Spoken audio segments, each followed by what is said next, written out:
3 epic snowforts are in their third epic battle. Which team are you joining and who will win Freezathon 2025?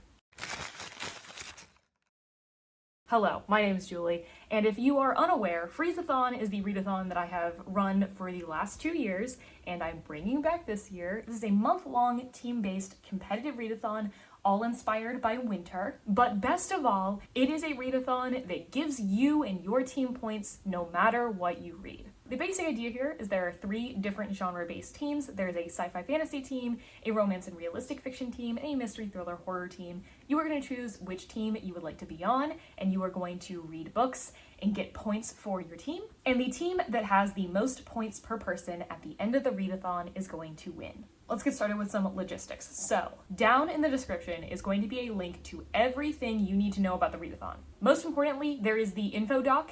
It has all of the information I'm going to say in this video, probably even more. There's going to be more clarifications. If you have any questions, go to the info doc first. It's probably going to answer your questions. Then there are going to be links to the Instagram for the readathon and the Discord. The Discord is where most of the interaction between the team goes on. You do not have to be in the Discord to participate in the readathon. That is where a lot of the discussion happens. There's going to be a link to the sign-up form for the readathon. If the readathon has not begun yet, and I do know that I am a little bit late in posting this video, or if the readathon has just begun, please use the sign-up form to let me know what team you want to be on so I can get numbers on how many people are probably going to be on each team. This does not lock you into that team. It's more for me to get a guess. There is going to be the most important link, the book tracking form. This is a Google form that you are going to be submitting your books in. The book tracking form is going to ask for your email, and then is going to ask you a bunch of questions about the book that you read in order to get you the right amount of points. Use a email that you are going to look at, and use the same email every time.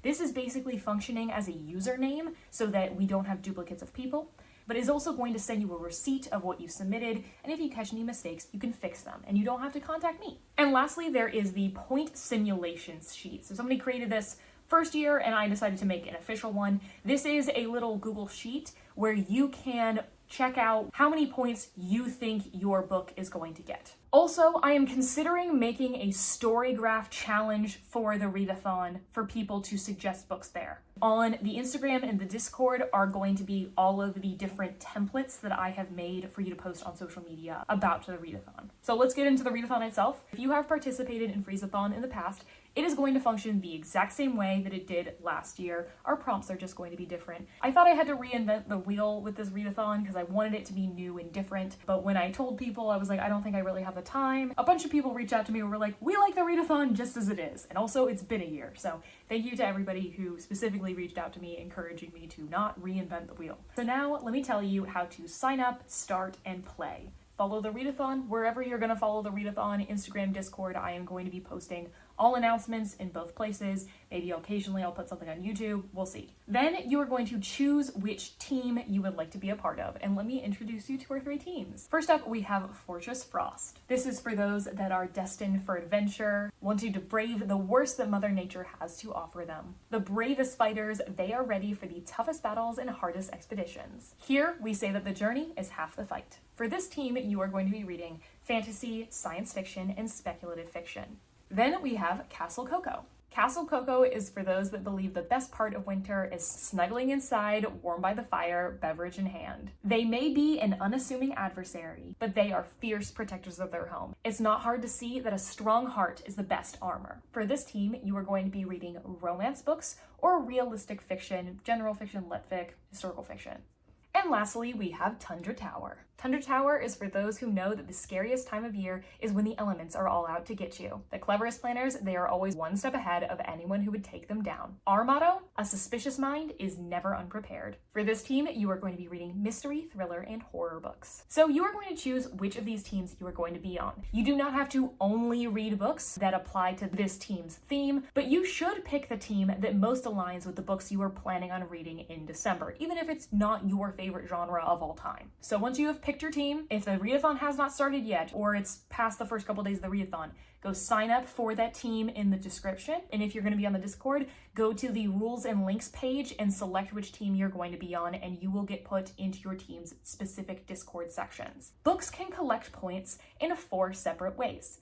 There are the page points, the superpower points, the attack and defense points, and the armory points. First of all, I would like to say, you do not have to keep track of how many points you have. If you want to, for funsies, you can. But I have done all of the math for you. All you need to do is submit an accurate book tracker sheet. The first type of point is the page count points.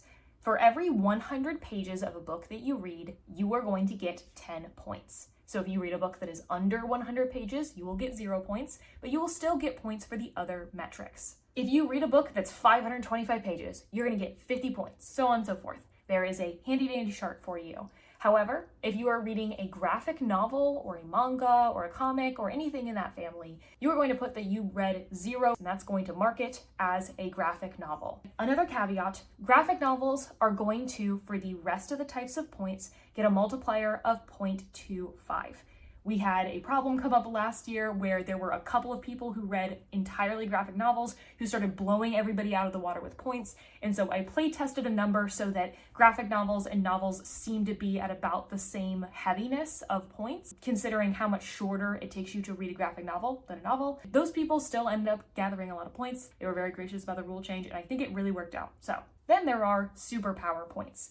Each team has different superpowers that are specific to them. A book can count for as many of these prompts as possible, and they are worth 10 points each. The first of these for every single team is to read the team genre. The second for every single team is to read either one of the host favorites or the team selected buddy read, which is going to be voted on in the Discord.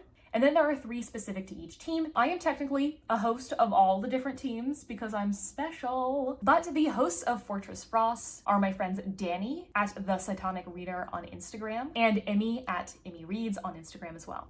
The 3 superpower prompts are Rosie Revisiting, which you are going to read a book that is some sort of retelling. It is specifically inspired by an old story, a real-life historical event or figure. More than just being inspired by a certain culture, there is something specific that it is being inspired by. And thank you so much to Minnie for coming up with this prompt. It's great, thank you. Then there is Crystal Crown. A point of view character in the book is royalty or a ruler, a king, a queen, an emperor, something like that. This could also be a character who was at one point royal. Then lastly, we have Pre-Polaris, which is going to be a book that features a sky on the cover. Not only is there just like a little bit of a background of a sky, so I want something that has like stars or clouds or a sun or a moon or anything like that. Very obvious that that's what it is. You know, use your own discretion. And these are all of the host recommendations for Fortress Frost. Any team can read these books and get points for the host favorites. You'll see on the left-hand side, we have books that are specifically wintry, whether they are in genre or not. And on the right-hand side, we have books that are part of the genre, whether they are wintry or not. Then for Castle Coco, our hosts are, again, myself, Katie at Forevermore Pages, and Justine at Library of Thieves. And the superpower prompts for Castle Coco are Brisk Botany, a book that has plants on the cover. Then we have Frozen Fate. This is going to be a book that is going to feature a person returning to the main character's life, or maybe the main character is returning to their hometown for the first time. It is about reconnecting with somebody from your past. And lastly, we have Cabin Competition, a book that features a rivalry. So this can be a rivals to lovers type situation, which I'm sure a lot of people will be using. And I want specifically rivals, not just enemies, like they have some sort of competitiveness between them. And these are all of the host recommendations for Castle Coco. Again, on the left, we have the wintry recommendations, and on the right, we have the genre recommendations. Then for Tundra Tower, our 2 hosts are Sarah at Avoided Lux, and we have a new host who has been a participant in the Readathon for a while now, Rachel at Pause with Prose. For our superpower prompts, we have Holiday Hand, which is to read a book that has a close-up body part on it. I don't want just a body. I want there to be singled out a particular body part. You'll see a lot of eyeballs and hands. Occasionally there will be mouths. Then we have Missing Mittens. So we're going to have a book that features there is a missing person. Then we have Slippery Sanity, which is a book where you have to question if the main character is sane. This is a unreliable narrator type situation, or it could be a book where the main character is being questioned by everyone else. Nobody believes them. And these are the host recommendations. Left are wintry, writer genre. All of these recommendations are written down in the info doc, so you don't have to like zoom in on the screen. Then there are the attack and defense prompts. For every single book, you are going to choose whether you are going to defend your home and get more points specifically for your team, just like all of the other types of points, or if you are going to attack. And those specific points, not the page or superpower, are going to count against one of the other two teams of your choice, and they are going to be normalized against the size of the team. And a list of prompts will be given to you, and you are going to select from those. So it is literally impossible for you to submit a book for both attack and defense. Don't get worried. There are 18 prompts on each list, ranging from points of 1 to 6, and you are going to select every single prompt that works for your book. So about half of these are brand new, and some of them have been reused from previous years. So starting off with attack, first up we have Bitter Blizzard to read a book with a primarily blue cover. Then we have Sleet Script to read a book where at least part of the title is in a font that is designed to appear handwritten. Really good example here, Sharks in the Time of Saviors has a font that is supposed to look like somebody's written it. Then for Happy Hearth, you are going to read a book that you owned prior to the Readathon beginning. Simple as that. For Paper Present, you are going to read a book in a physical copy, an actual living, breathing print book. For Everest Expedition, you are going to read an author that is new to you. You have never read them before. For In an Igloo, you are going to read a book that has a preposition in the title. So if you're not reading in English, do with this what you will. But some prepositions are going to include The Mysterious Affair at Styles, Out on a Limb, Sharks in the Time of Saviors. Then we have Only Ornament. You are going to read a book that is a standalone. There is no other supplemental material that exists for this book. It is only a standalone. I don't want a companion series. I want a standalone. Then for Comforting Cuppa, you are going to read a book that is cozy, fun, light, low stakes, comedic, whatever you will. It is a book that is not taking itself too seriously. This can be whatever you want it to be. Then we have Mocha Metal. This is a prompt that I like to use in a lot of my reading challenges. I want you to read a book that fulfills a goal you set for your reading in 2025. If you made yourself an annual TBR of a certain number of books that you want to get through, that could mean that you're reading a book of that list. Or if you said, hey, I want to read more books that are in a certain genre, you could read that.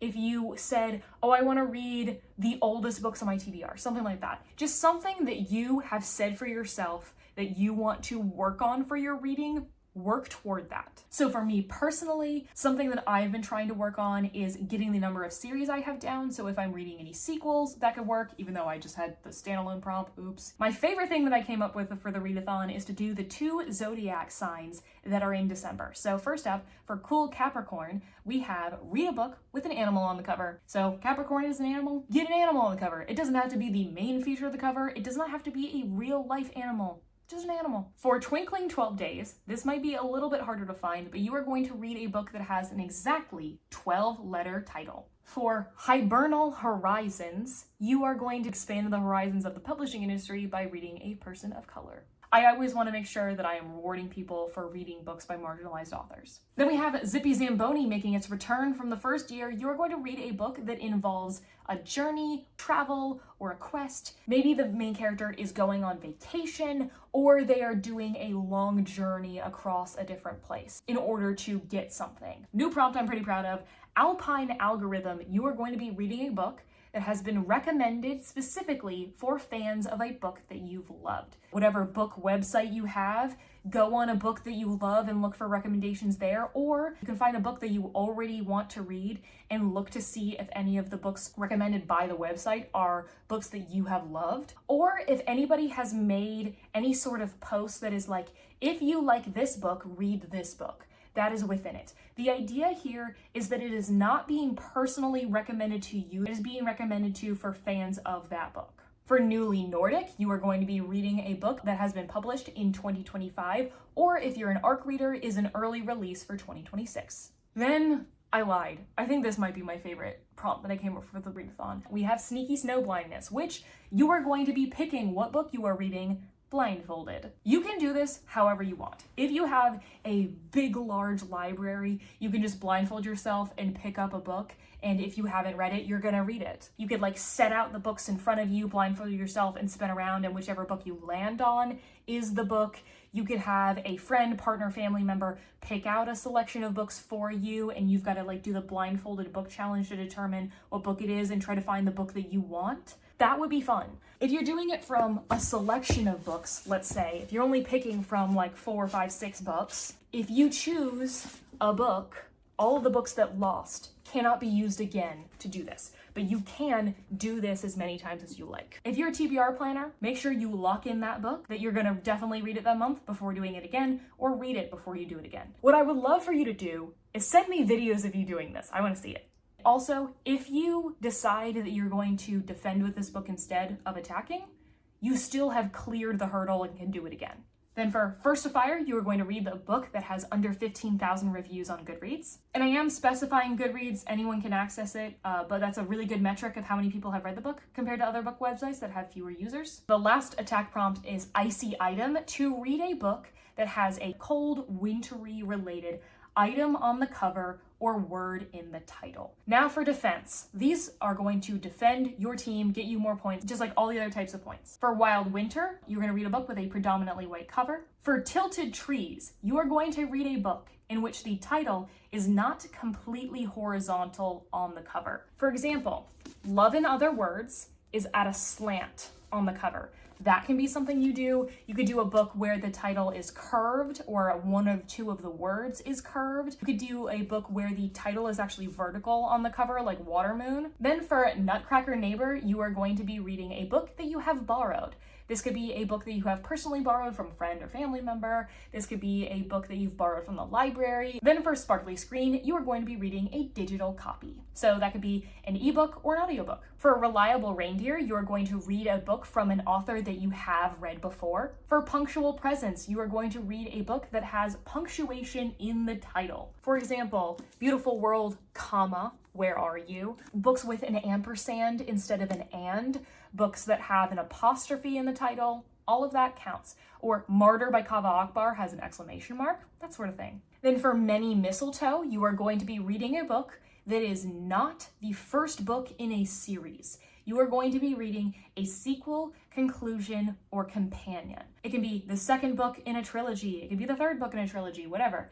If you are reading a companion, it cannot be the first companion you've read in the series. It's not that you can't read the first book. It can't be the first book you've read in the series. Does that make sense? Then for Intense Iceberg, you are going to be reading a book that is emotional, dramatic. So we've had our cozy prompt and we've had our emotional prompt. If you feel like your book's in the middle, maybe it doesn't really apply to either of those. I want this to be like a significant part of the book. Then we have Dangerous Drift. You are going to read a book that lies outside of your comfort zone. It can be from a genre that you don't normally read. It can be about a subject matter that you might not normally like, but you still want to give it a try anyway. Something that you don't normally pick up because you don't think it's for you. Give it a shot. Then we have Savvy Sagittarius. Because Sagittarius is a centaur carrying a bow and arrow, we are going to be reading a book that has a weapon on the cover, or if you don't read books that have weapons on the cover, a potential weapon on the cover. Swords, daggers, mech suits, poison, something like that. Then for Wondrous Wise Men, there were 3 wise men. So we're gonna go with a 3-name author. An author that goes by 3 names, and that can include initials. So for example, this is Ashley Herring Blake. It could be an author that has a hyphenated last name, so there are 3 names. Taylor Jenkins Reid is a 3-name author. R.F. Kuang, S.T. Gibson, those sorts of names. Then for Colorful Cardigan, you are going to be reading from an author who identifies publicly as LGBTQ+. Again, let's incentivize reading from some marginalized voices. Then for Boreal Book, you are going to be reading a book that in some way involves writing, books, or storytelling. This is going to be a book about books, or a book about an author, or a person who is writing a manuscript. This can be a person who is a scribe, who is telling somebody else's story. Then for Personal Penguin, you are going to be reading a book that has been personally recommended to you. So that is not just your favorite booktuber has made a list of books you should read. It is somebody has looked at your taste, knows you, and has said you should read this book.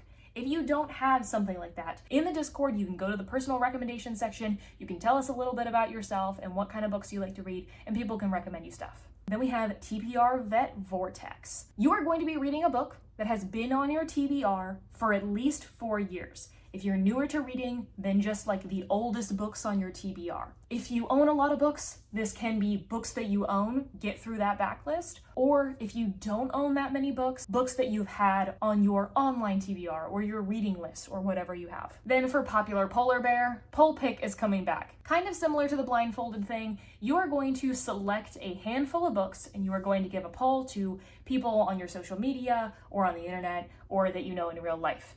And the one that wins is going to be the one that you read. You have to have at least 3 books in your poll, and if a book loses the poll, it cannot be put into another poll. You can do as many polls as you like, as long as you read the books that you put in the poll. For Bobsled Buddy, you are going to be doing a buddy read. So, as I mentioned before, each team is going to have their own buddy read that is going to be voted on, and it will count for this prompt, but it does not have to be this prompt. This could be any buddy read that you're doing with any person, whether they are in the Readathon or not. It can be in a book club, as long as the book club is currently reading it. So like if it's a quarterly book club, it has to be for this quarter. If it's a monthly book club, it has to be for December, etc. And lastly, we have Cold Cabin, which is to read a book that has a primarily cold setting or features it for a significant portion of the book. You may not fully know this ahead of time, that's fine. And lastly, there is the Armory, which is team bonuses. It is going to work the exact same way it did last year. So every single team has an identical separate armory that has 8 different items that can help you on your quest to be the best team. The thing is that you have to figure out how to unlock the armory, and you can only carry 2 items at a time. So you as a team are going to work together to unlock the armory and unlock all of the different items, and then you are going to vote every single time a new item is unlocked which 2 items you would like to have. This is also going to be done on the Discord. So let me tell you about all the different armory items. First up, we have Spirit Keeper, which is our healing potion. This milestone is that the team has on average read 4 books per person. The bonus for this is that you are going to get 1 base point per book. Every single book you read, no matter how many or few points you get, gets 1 more point. Then we have Ice Pick, which is a spear. This is unlocked when the team has read at least 3 books on average per person within the team genre. This bonus gives you 12 points instead of 10 points for reading the team genre. Then we have Strength Wielder, which is our AC boosting potion. If the team has read an average of 1,500 pages per person, pages are going to be worth 10.5 points per 100 pages rather than just 10. Then we have Helm of Hail, which is a helmet. This is for if the team has read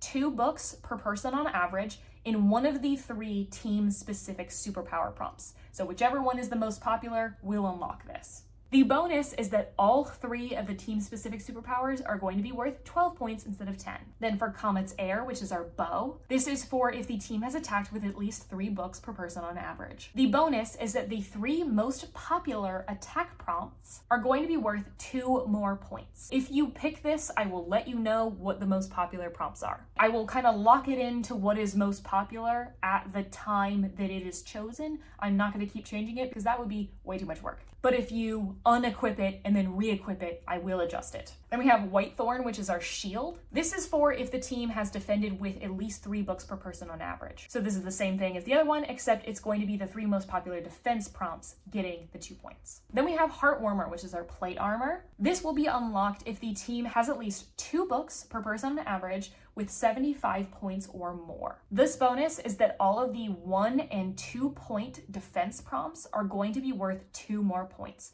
and this can stack with Whitethorn. And lastly, we have Frostblade, which is our sword. This milestone is if the team has grossed 500 points per person on average, and that is going to include the attack things that you did against other teams. And the bonus here is the same as Heartwarmer, except for attack. Before I go, let's do some FAQ. First up, do you have to be on the same team as last year? Nope, you don't have to. But you are going to have the same team for the entirety of the readathon. You can't change within that. Do I have to have participated in the past to participate now? Nope. How much do I need to read to participate? As much or as little as you want. What counts as reading? Literally anything. Audiobooks, ebooks, physical books, graphic novels, blah, blah, blah, blah, blah. Anything. Anything's reading. What do I do if I DNF a book, or I started a book outside of the month, or I didn't finish it within the month? If you have read over 50% of the book, or 200 pages, whichever is less, you can submit the book for points. However, you are going to submit the number of pages you actually read of the book during the month. That means if you read a 300-page book, you only have to have read 150 pages. If you've read a 500-page book, you only have to read 200 pages. Does blank book count for this prompt? Do whatever you think is right. You can ask questions in the Discord, maybe direct it at your team to see if they think it counts, if you're unsure if a specific book is going to follow that. When should I log my books? Because we have the Armory, please log your books at your earliest convenience, because it will mean that your team can accrue more points more quickly. And why is the Armory locked at first? It is to get rid of small sample size bias. So if you don't actually have enough people who have logged books, some things are going to artificially say that you've unlocked things. It makes sure that the items don't become unavailable after becoming available. If you have any more questions or clarifications, or there's something I missed in the video, because I'm sure I have, because I did not prepare for this, please read the info doc first and then go into the Discord and ask questions. That Discord and adding me is the easiest way to get my attention rather than contacting me other places. But that's basically it for me. So thank you so much to the people who are my hosts this year. Thank you so much to everyone who really encouraged me to continue doing the readathon. Thank you to the couple of people who submitted ideas for prompts, because it was really helpful. Thank you to the team-based readathons that I've done in the past that really helped me create this readathon. Realmathon and holothons were ones that I did and really loved. And thank you for watching. So if you'd like to follow myself or the readathon anywhere, you can go to the links in the description. You'll find everything you need. And if you'd like to see more from me, you can subscribe. I'd love to have you around. And as always, I'll see you in the next one.